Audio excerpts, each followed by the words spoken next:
మీ పిల్లలు maths science లో dull గా ఉన్నారా? 100% మార్క్స్ కావాలంటే ఆన్లైన్ ట్యూషన్ ట్యుటోరిక్స్ లో జాయిన్ అవ్వండి. ఆంధ్రప్రదేశ్ రాజధానిని అంతర్జాతీయ స్థాయిలో తీర్చిదిద్దుతామని చెప్తున్నటువంటి రాష్ట్ర ప్రభుత్వం ఇప్పుడు ఆ స్థాయి ప్రమాణాలపైన ఫోకస్ పెట్టింది. ప్రధానంగా జియో ఐడెంటిఫికేషన్ అంటే డిజిటల్ ఎకోసిస్టమ్ని రాజధాని అమరావతిలో డెవలప్ చేసేందుకు ఆంధ్రప్రదేశ్ ప్రభుత్వం ఫోకస్ చేసింది. దానికి సంబంధించినటువంటి టెండర్లను కూడా ఏపీసీఆర్డీఏ రిలీజ్ చేసింది. అసలు ఈ డిజిటల్ ఎకోసిస్టమ్ అంటే ఏంటి, ఏం చేయబోతున్నారు? ఎందుకంటే రాజధాని కోర్ క్యాపిటల్ ఏరియా 29 గ్రామాల సముదాయంగా చెబుతూ ఉన్నారు. అలానే డిస్టెన్స్ వైజ్గా చూసినప్పుడు 217 చదరపు కిలోమీటర్ల విస్తీర్ణం అని చెప్తున్నారు. దీన్ని మించి దీనికంటే దాదాపు 4 రెట్లు స్థాయిలో ఉంది ఏపీసీఆర్డీఏ పరిధి.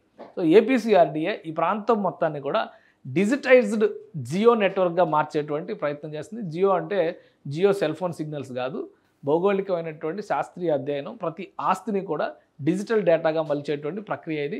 ఈ క్రమంలో ప్రతి ఇంటికి డిజిటల్ డోర్ నెంబర్లు కూడా ఇచ్చేటువంటి అవకాశం ఉంటుంది. దీనిపైన ఒక సమగ్ర అధ్యయనం చేసేందుకు ప్రత్యేకంగా టెండర్లను ఫ్లోట్ చేసింది. దానిలో ఉన్నటువంటి సమాచారం ఏంటి, ఏ ఏ అంశాలపైన వీళ్ళు ఫోకస్ పెడతారో ఒకసారి విశ్లేషించే ప్రయత్నం చేద్దాం. ఆంధ్రప్రదేశ్ ప్రభుత్వం ఏపీసీఆర్డీఏకి ఇచ్చినటువంటి బాధ్యతల్లో భాగంగా క్యాపిటల్ రీజియన్ డెవలప్మెంట్ అథారిటీ తీసుకున్న ఒక కీలకమైనటువంటి నిర్ణయం ఈ ప్రాంతంలో డిజిటల్ ఎకోసిస్టమ్ని డెవలప్ చేయడం. అంటే భూమి కావచ్చు, స్థలం కావచ్చు, పొలం కావచ్చు, ఇల్లు కావచ్చు, వీటన్నిటిని కూడా ఐడెంటిఫై చేయడం. భవిష్యత్ అవసరాలకు తగ్గట్టుగా రాబోయేటువంటి రాజధాని ఆధునిక అవసరాలకు తగ్గట్టుగా నిర్మిస్తారు. ఆ ప్రణాళికని అమలు చేసేటువంటి క్రమంలో ప్రతి ఊరు, ప్రతి వాడ, ప్రతి ఇల్లు కూడా ఈ మోడర్న్ క్యాపిటల్ ప్లాన్లో భాగం కావాలనేటువంటి ఆలోచనతోనే ఆంధ్రప్రదేశ్ ప్రభుత్వం ఈ డిజిటల్ జియో ప్లాన్ని తీసుకుంది. దాన్ని అమలు చేసేటువంటి బాధ్యత ఇప్పుడు ఏపీసీఆర్డీఏ తీసుకుంది. దీనికోసం ఒక టెండర్స్ని ఫ్లోట్ చేసింది. ఇది RFP for creation of comprehensive geo database for the Amaravati capital city and capital region in the state of Andhra Pradesh. So capital region పరిధి మొత్తంలో ఉంటుంది. కేవలం రాజధాని మాత్రమే కాదు, కానీ ప్రైమరీగా ప్రాథమికంగా ప్రారంభం చేసేటువంటి ప్రక్రియ ఏంటంటే ఆ 29 గ్రామాలని సెంట్రిక్గా చేసుకుని ఈ డేటా సేకరిస్తారు. మిగతా ల్యాండ్స్ కూడా ఓపెన్ ల్యాండ్స్ కానీ చుట్టుపక్కల ఉన్నటువంటి ప్రాంతాలన్నింటిని కూడా క్యాపిటల్ రీజియన్ పరిధిలోకి వచ్చేటువంటి వాటి అన్నింటిని కూడా ఇందులో భాగం చేస్తారు. సో దీని ఆర్ఎఫ్పి కోసం టెండర్ నోటిఫికేషన్ ఫ్లోట్ చేసింది. దీనిలో చాలా ఇన్ఫర్మేషన్ ఉంది. అయితే ఇదంతా కాదు, కానీ ఓవరాల్గా వచ్చేటువంటి డేటా ఏంటి అనేది మనం తెలుసుకునే ప్రయత్నం చేద్దాం. ఇది Andhra Pradesh capital region development authority release చేసినటువంటి టెండర్ నంబరు, డీటెయిల్స్.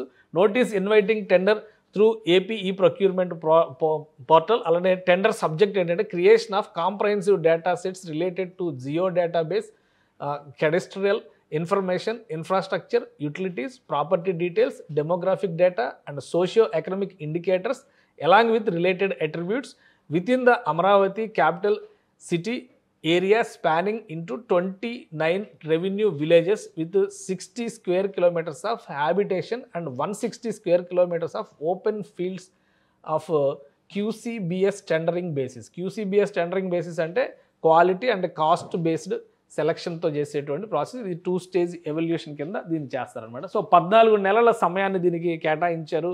మొత్తం అంతా కూడా ఈ ప్రాసెస్ అంతా చేసేటువంటి క్రమంలో డెమోగ్రాఫిక్ ఇందులో ఉన్నటువంటి అంశాలను మనం ఒకసారి పరిశీలించి చూస్తే కనుక ఇన్ఫ్రాస్ట్రక్చర్ ఆల్రెడీ అక్కడ ప్రభుత్వానికి సంబంధించినటువంటి ఇన్ఫ్రాస్ట్రక్చర్ ఏముంది, అలానే geo database, cadastral information, utilities, property details, demographic data, ప్రజలు ఎంతమంది ఉన్నారో వాళ్ళ సోషియో ఎకనామిక్ ఇండికేటర్స్ను కూడా ఇందులో రిలేట్ చేస్తూ ఒక సమగ్రమైనటువంటి అధ్యయనం రాజధాని నగర ప్రాంతం పైన చేయబోతున్నారు. 29 గ్రామాలకు సంబంధించినటువంటి రెవెన్యూ విలేజెస్ పరిధిలో ఉన్నాయి. 60 స్క్వేర్ కిలోమీటర్స్ వస్తుంది. అది కాకుండా మిగతా 160 స్క్వేర్ కిలోమీటర్స్ పరిధిలో ఉన్నటువంటి ప్రాంతాల్లో కూడా ఈ అధ్యయనం జరుగుతుంది. సో ఈ డిజిటల్ డేటాకి సంబంధించి ఇంకా టోటల్ డిస్క్రిప్షన్ ఈ ప్రజెంటేషన్లోనే ఇచ్చారు అమరావతి సిఆర్డీఏకి సంబంధించినటువంటి అధికారులు. సో ఒకసారి అది కూడా మనం చూద్దాం. ఓవరాల్గా ఏం జరగబోతుంది, దీని ద్వారా ఆంధ్రప్రదేశ్కి వచ్చేటువంటి ప్రయోజనాలు ఏంటి. బిడ్ ప్రాసెసింగ్ ఫీజు 25,000 ఆన్లైన్లో పే చేయాల్సి ఉంటుంది. మొత్తం ఈ డేటా అంతా కూడా ఇంట్రెస్టెడ్ పార్టీస్కి సంబంధించినటువంటి డేటాగా మనం చూడాల్సి ఉంటుంది. కానీ మనం తెలుసుకోవాల్సినటువంటి అంశాలు కొన్ని ఇందులో ఉన్నాయి. దీని ద్వారా ఇవ్వబోయేటువంటి డీటెయిల్స్, ఎందుకంటే రాజధాని ప్రాంతం పైన అందరికీ కూడా రకరకాల ఆసక్తులు ఉన్నాయి కాబట్టి ఆ ఆసక్తికి సంబంధించినటువంటి అంశాలు, ముఖ్యంగా property, scope of services, work, అలానే ఇన్ఫ్రాస్ట్రక్చర్. ఆల్రెడీ ఇప్పుడు అమరావతి ప్రాంతంలో అంగన్వాడీల దగ్గర నుంచి ప్రభుత్వ భవనాలు అనేకం ఉన్నాయి. వాటన్నిటిని కూడా ఈ డేటాలో ఇంక్లూడ్ చేస్తారు. వాటికి సంబంధించి డేటా కలెక్షన్ ఏ విధంగా ఉంటుంది, రాబోయే రోజుల్లో డ్రోన్ టెక్నాలజీ ద్వారా సర్వైలెన్స్ చేసేదానికి కావాల్సినటువంటి ప్రణాళికలను కూడా ఇందులో భాగం చేస్తారు. Governance and administration, statutory planning, compliance, అలానే infrastructure development and asset management, environmental monitoring and upkeeping అన్ని అంశాలను కూడా ఇందులో భాగం చేస్తూ నిర్ణయం తీసుకుంది. సో ఒకసారి చూద్దాం, ఇందులో కొన్ని డీటెయిల్స్ని ఇచ్చే ప్రయత్నం చేశారు.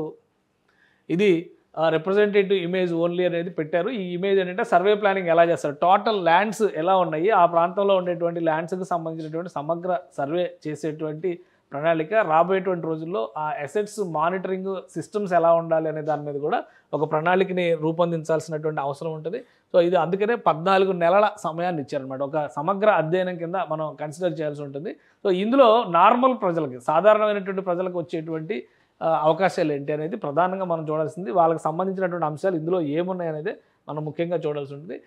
ఈ జియో డేటాలో ప్రతి ఆస్తికి సంబంధించినటువంటి, భూమికి సంబంధించి, ఇంటికి సంబంధించి నంబరింగ్ ఉంటుంది. ఇప్పుడు కూడా సర్వే నంబర్లు ఉన్నాయి. వాటికంటే డిఫరెంట్గా ఏముంటుంది అనేది డిజిటల్ నంబరింగ్ కింద ఇదంతా కూడా కన్వర్ట్ చేస్తారు. ఈ డేటా మొత్తం కూడా డిజిటల్ నంబరింగ్ కింద మారుస్తారు. అలానే unique land parcel identification number, unique property identification number, digital door number. ఇల్లు ఉన్నప్పుడేమో ఇవి ఇస్తారు, ప్రాపర్టీస్కి సంబంధించినేమో ఈ నంబరింగ్ ఇస్తారు.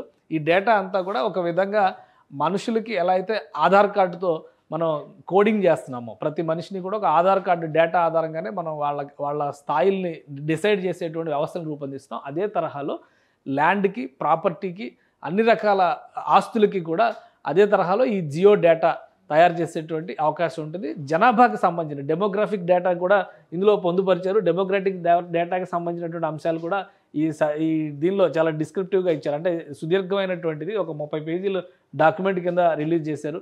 ప్రాపర్టీస్ని ఎలా మానిటర్ చేస్తారు, వాటికి సంబంధించినటువంటి నంబరింగ్ ఏ విధంగా ఇస్తారు, ఇవన్నీ కూడా ఈ డేటా అంతా ఉంది. సో ఈ డిజిటైజేషన్ ప్రాసెస్ కనుక పూర్తయితే రాజధానికి సంబంధించినటువంటి ఒక సమగ్ర సమాచార పట్టిక తయారయ్యేటువంటి అవకాశం ఉంటుంది. దాని ఆధారంగా ప్రభుత్వ పథకాల దగ్గర నుంచి ప్రభుత్వం చేయాల్సినటువంటి అన్ని అభివృద్ధి కార్యక్రమాలను ఇందులో భాగం చేయడానికి కీలకమైనటువంటి పాత్ర పోషించే అవకాశం ఉంటుంది. అలానే అప్గ్రేడేషన్, రాబోయేటువంటి రోజుల్లో ఇన్ఫ్రాస్ట్రక్చర్ మొత్తం కూడా అంతర్జాతీయ స్థాయి ప్రమాణాలతో అక్కడ వచ్చినప్పుడు అక్కడ ప్రజా జీవితం ఏ విధంగా మారాలి, అక్కడ తీసుకోవాల్సినటువంటి ప్రణాళికలు ఏంటనే విషయాలు తెలియాలంటే కనుక ఈ డేటా అంతా అవసరం అని చెప్పి రాష్ట్ర ప్రభుత్వం భావిస్తుంది. అందుకనే ఈ జియో డేటా కోసం స్పెషల్గా ఈ టెండర్ని ఫ్లోట్ చేశారు. బహుశా ఒక వారం 10 రోజుల్లో దీన్ని కంక్లూడ్ చేసేటువంటి అవకాశం ఉంది. ఏ సంస్థ అయితే దీన్ని దక్కించుకుంటుందో 14 నెలల కాల అవధిలో ఈ పరిసర ప్రాంతాలన్నింటిలో కూడా సిఆర్డీఏ పరిధిలోకి వచ్చేటువంటి ప్రాంతాలు, ముఖ్యంగా మాస్టర్ ప్లాన్లో ఉన్నటువంటి 217 చదరపు కిలోమీటర్ల వైశాల్యంలో ఉన్నటువంటి ప్రాంతం మొత్తం మీద కూడా ఈ జియో డేటాని తయారు చేస్తారు. అంటే డిజిటల్ నంబరింగ్తో సహా ప్రాపర్టీలకు సంబంధించినటువంటి యూనిక్ ఐడెంటిఫికేషన్ నంబర్లన్నీ కూడా పొందుపరిచేటువంటి అవకాశం ఉంటుంది. ఈ డేటా ఆధారంగానే ఆంధ్రప్రదేశ్ ప్రభుత్వం రాబోయే రోజుల్లో ప్రభుత్వ పథకాలని, అభివృద్ధి పథకాలని కూడా అమలు చేయడానికి అవకాశం ఉంటుంది. సుమన్ టీవీలో మీ పర్సనల్ అండ్ బిజినెస్ ప్రమోషన్స్ కోసం కింది నెంబర్కి కాంటాక్ట్ చేయండి.